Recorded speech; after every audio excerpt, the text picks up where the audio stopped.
Well, hello everyone. This is your guy Ray coming to you live all the way from here. We're here right here. Listen, welcome. How are you guys doing? How are you guys doing today? How are you guys doing today? This afternoon, this evening, whenever you're getting ready to watch this video or this live, or will it be a replay if it's not right now? So how you doing? I want to get some of all this. Let's just get this thing going. I want to talk about this today, right? Kingdom economics, applying kingdom principles in the business world.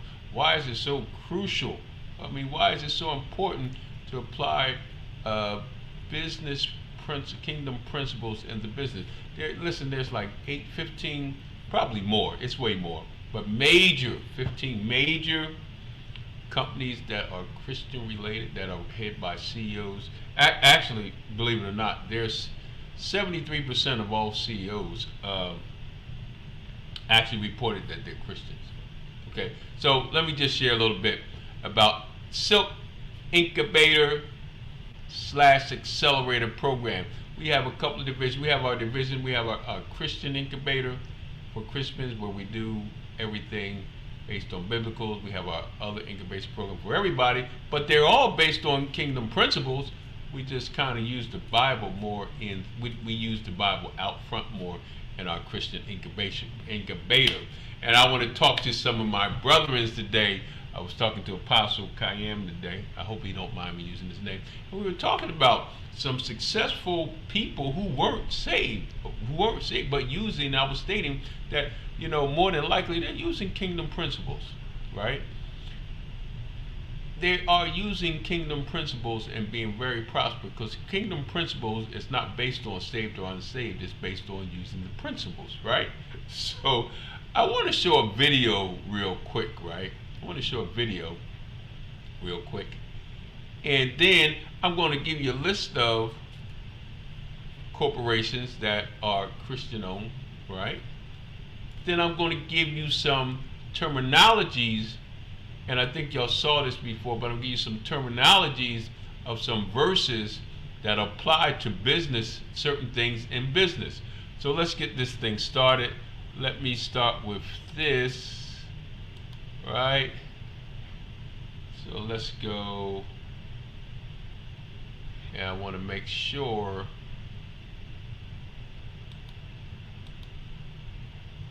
I know I have the let me stop sharing for a second. I just want to make sure that I have the vocals on. All right, there we go. Now we got it. Okay. All right.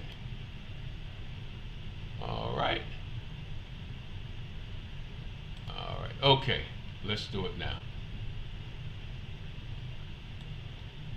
Get it there. Here at smartandrelentless.com, we've compiled big companies founded by devoted Christians to inspire and prove to you that you can succeed without compromising your values. The Act One Group was founded by Janice Bryant Howroyd in a small Beverly Hills office in 1978. In many of her speaking engagements, Janice Bryant is known for giving Jesus Christ the glory for her success in being the first black woman to build a billion-dollar company. Colonel Harland Sanders was a struggling businessman until he decided to make a covenant with God in prayer that he would promise to pay his tithes if only God can bless his next business venture. God answered his prayers and blessed Colonel Sanders with the idea for Kentucky Fried Chicken, which is still a massive success long after Mr. Sanders have passed away. U.S. Plastics was established in 1955 by Mr. Stanley Tam, who has given over $140 million to missionary work around the world, spreading the gospel. We reveal more about U.S. Plastics on smartandrelentless.com. Hobby Lobby, founded by David and Barbara Green, is one of the largest retailers in America that specializes in arts and crafts. Hobby Lobby generated $3.3 billion revenue in 2013 and has over 23,000 employees. You see, ladies and gentlemen, this goes to show you that you don't need to compromise your morals or be ruthless to grow a successful business.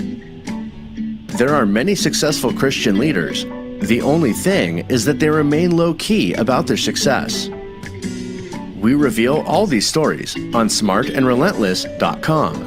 From JCPenney, Chick-fil-A, Domino's Pizza, Tropicana, Kraft's Foods, Amway, Worldwide Technologies, Forever 21. The list can go on.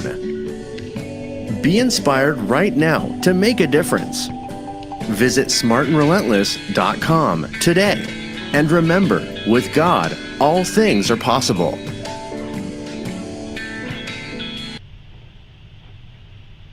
Wow. Hey. Amazing. Amazing how kingdom principles work. Let me just share you a list of 15 corporations, and then we're going to keep moving right along to some other stuff that I want to talk to you guys about, right? I'm going to use some other stuff. So look, so you got 16.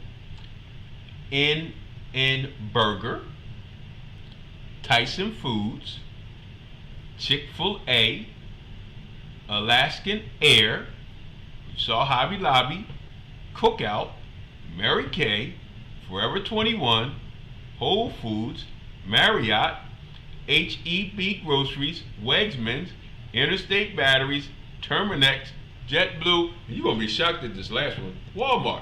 Mr. Walton, who started Walmart, actually started and do a study on it. He actually started using with Christian principles.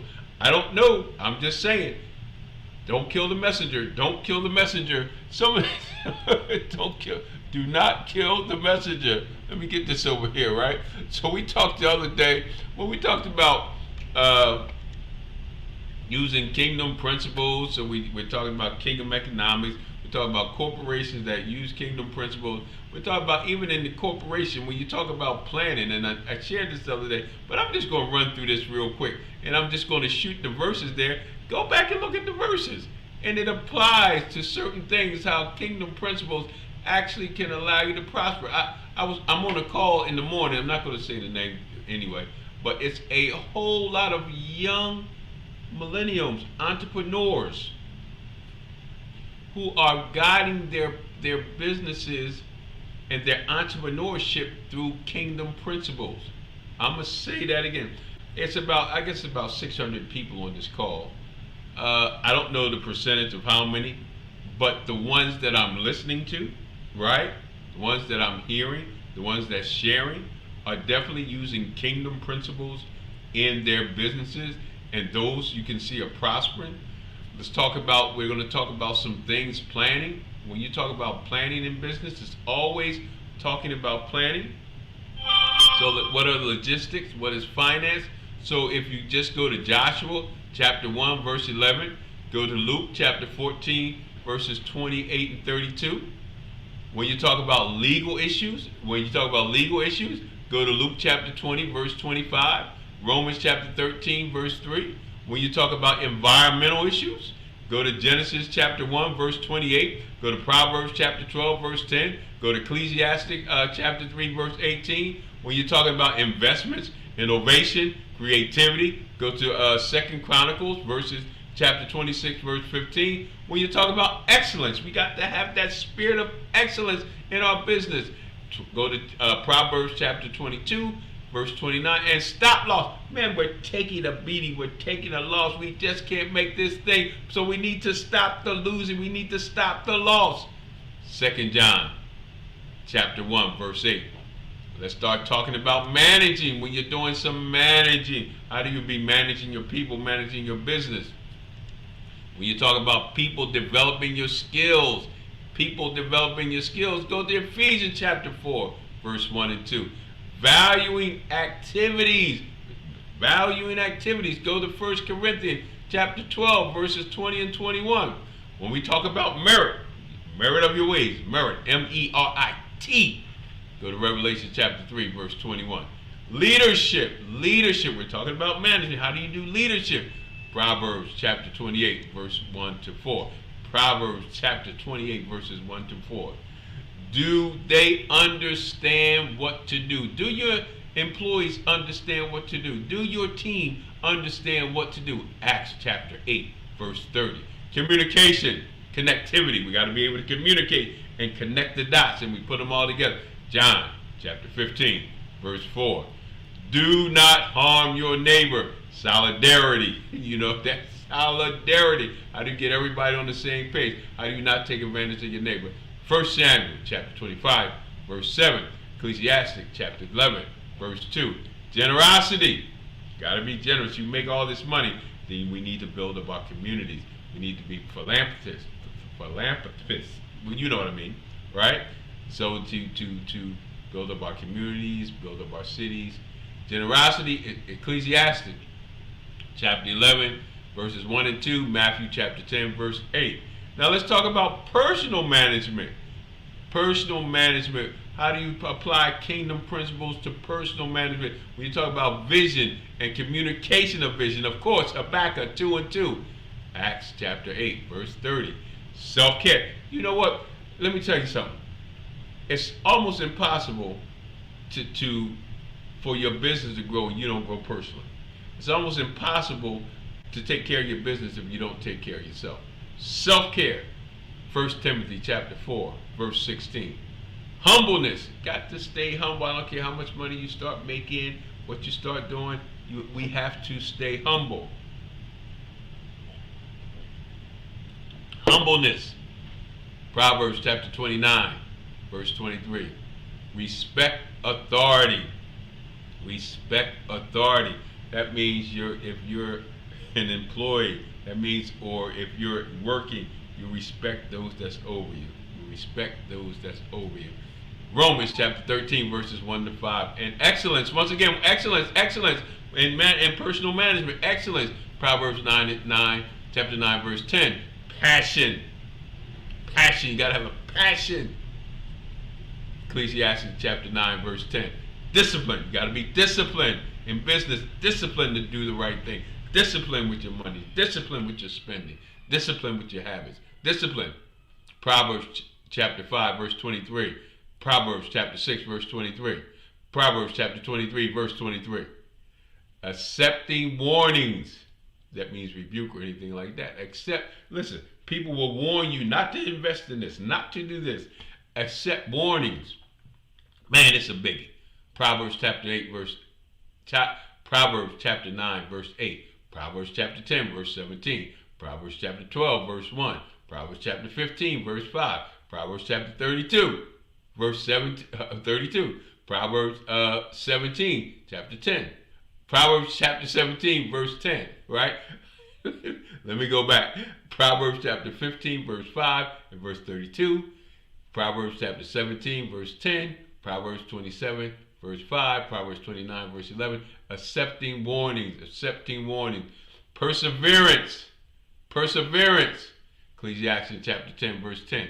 Now let's talk about managing values. What are your values when you're managing people? Ethics and transparency. Joshua chapter 7, verse 19. John chapter 7, verse 4. Sharing. Talk about management value. Sharing results. Proverbs chapter 27, verse 18. Acts chapter 2, verse 45. And lastly, willingness to invest. Ecclesiastes chapter 11, verse 1. James chapter 4, verse 13. That comes out of the book, The 25 Biblical Laws of Success. The 25 Biblical Laws of Success. Listen, man, let me get this over here. How about that? Listen, kingdom principles work. I'm just saying. Kingdom principles work. You got scripture to back it up. You have Fortune 500 corporations to back it up. You have you to back it up. It's amazing, right? I'm like, oh, right? And every time I shy away from kingdom principles, things go down. Every time I shy away from kingdom principles and think I'm really doing something on my own and trying to use my values and trying to use my management skills. But I'm here to tell you that there is a remnant. There is a startup of young entrepreneurs who are actually using Kingdom Principle. Listen, if you want to do something, right? If you're a new startup, if you already a startup, if you saved and you're born again, think about Silk Christian Incubator. Think about Silk Christian Incubator. We have people coming on board as we speak, right? Been doing this for over 30 years. Over 30 years. What is it? Social proof. I do have proof. I have receipts. I have the testimonies. I have myself. Those of you, listen, that don't know me, it's okay. It's okay. But using kingdom principles work. If you know me or not, if you saved or not, they work and they bring your business to where you need to be. So yes, I'm going to get ready to get out of here. I just wanted to share a video with you about some corporations who are Christian led. I wanted to give you 17 or 16 corporations, mid to high level corporations who are Christian. I wanted to give you some scenarios how in business, right, that we're using, actually, that we can back up our principles with certain verses that allows us to move forward in the, watch this, in the marketplace, right? What is that? Matthew chapter 2. I think it's Matthew, whatever it is, the one with the talents, right? One had 1 talent, 5 talents, 2 talents, and 1 talent. That actually represents business. We have an obligation to take the gifts and talent that God gave us to multiply. It talks about commerce. That's what it's talking about. Multiplying the gift that God has given us to, watch this, to fund the kingdom. It's about creating wealth, right? But when we start creating wealth, it's not just about creating wealth for us. A true entrepreneur, a true Christian entrepreneur, a true entrepreneur, period, right? At what point you become a business owner, and then you take your wealth. Of course, you want to make sure your family is taken care of, but then you start building your community.